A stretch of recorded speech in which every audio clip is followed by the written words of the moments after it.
Hey doing, everyone? Welcome back. Well, there's reason to suspect that Donald Trump might be a little bit nervous about this upcoming election. Like, for example, on his dime store Twitter knockoff, he he posted something to the effect of Kamala Harris needs to be investigated. And Joe Biden needs to reclaim his rightful place as the nominee for the Democrats. Okay, well, hey Donnie, what if I told you that parties get to determine who their nominee is? You could have been disqualified by the Republicans, even though you got the most votes in the primary. They could have disqualified you based on the fact that you're a convicted felon. Should they have done that? Yeah, I think so. But they didn't, and it's their prerogative to do that.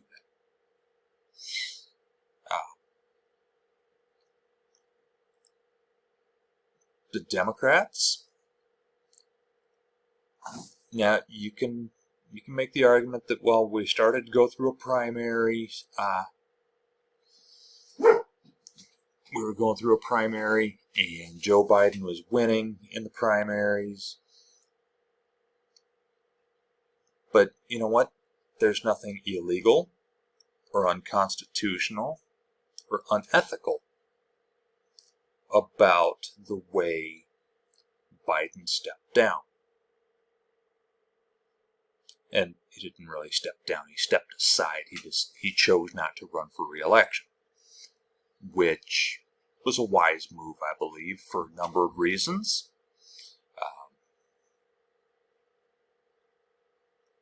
If Biden would have stayed in, there's a good chance that he would have lost to a guy who is,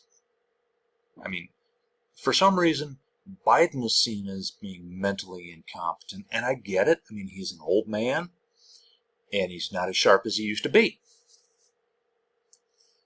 There's no signs of dementia that I can see, but he's definitely old and not as sharp as he used to be.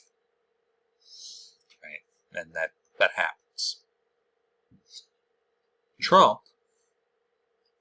also old, not as sharp as he used to be, but as sharp as he used to be he used to be about as sharp as a marble. And now he's even less sharp than that. Right? So he went from as sharp as a marble to he's not even that sharp now. But he's also dishonest. He's a criminal. He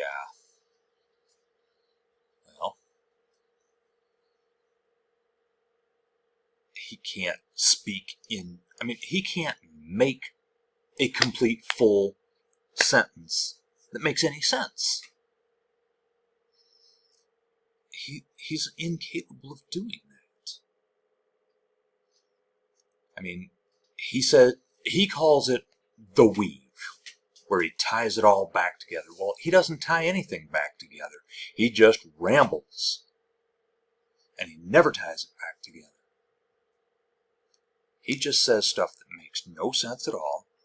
He says all the words, but he keeps repeating the same 10 words over and over again. I'm sorry, but if you have a vocabulary of, maybe 100 words or less, and you keep repeating those same words, maybe there's something not quite there in your head. Now, whether or not he has dementia, I don't know. I can't make that diagnosis. There are some signs that he may have it, but I don't know that. All right.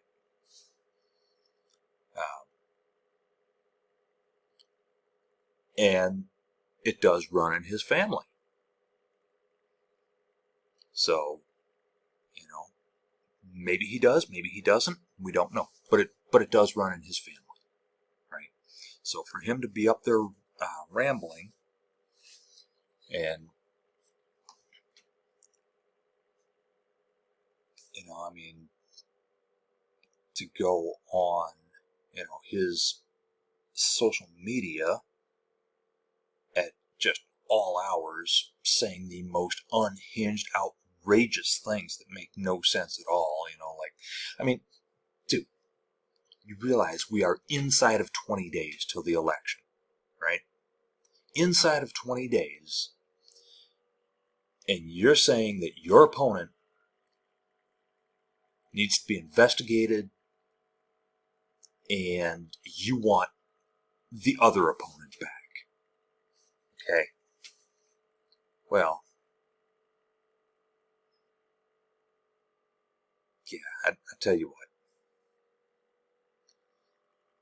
I was at a hockey game earlier tonight, right?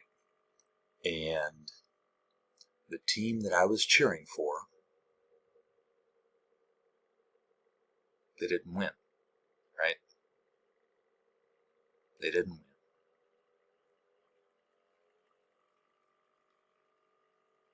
And you know what?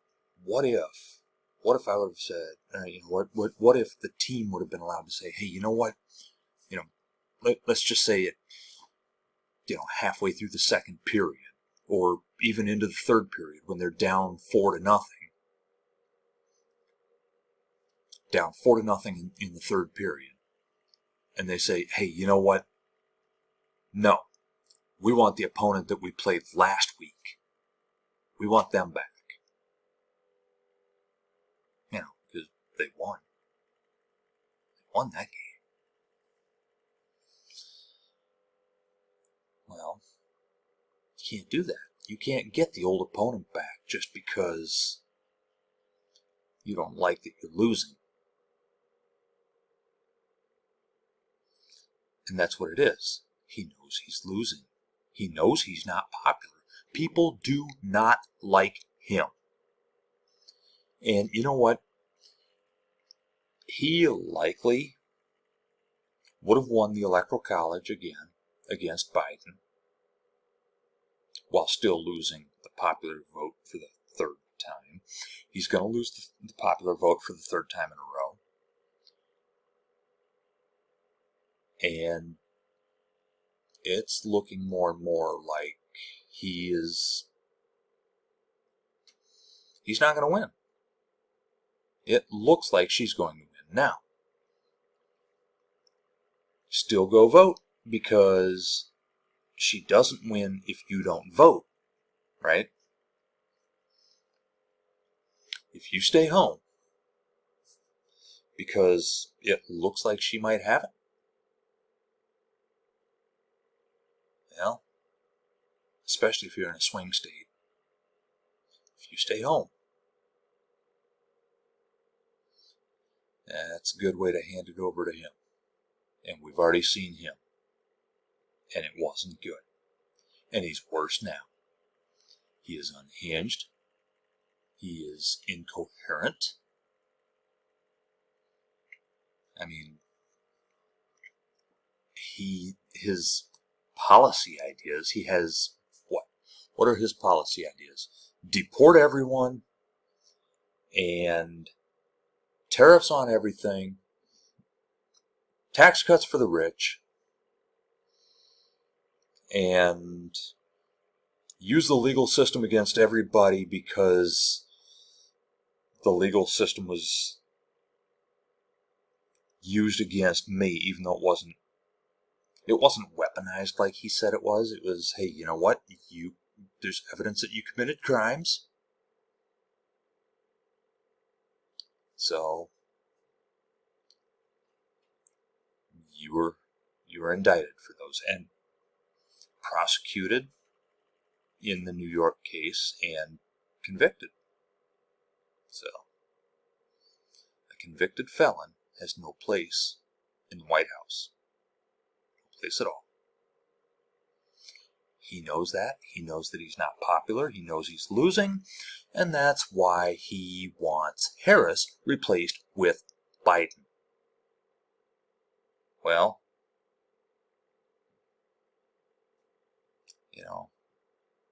at this late in the game, well, first of all the ballots would have to be reprinted. Plus, Harris already has who knows how many, of the early votes. There's no way to know that yet. But, yeah. It's funny. He accuses the Democrats of cheating. But, I don't know. Is he trying to cheat? Maybe. Maybe. But he's definitely nervous. He's scared. Go out and vote. And I'll see you next time.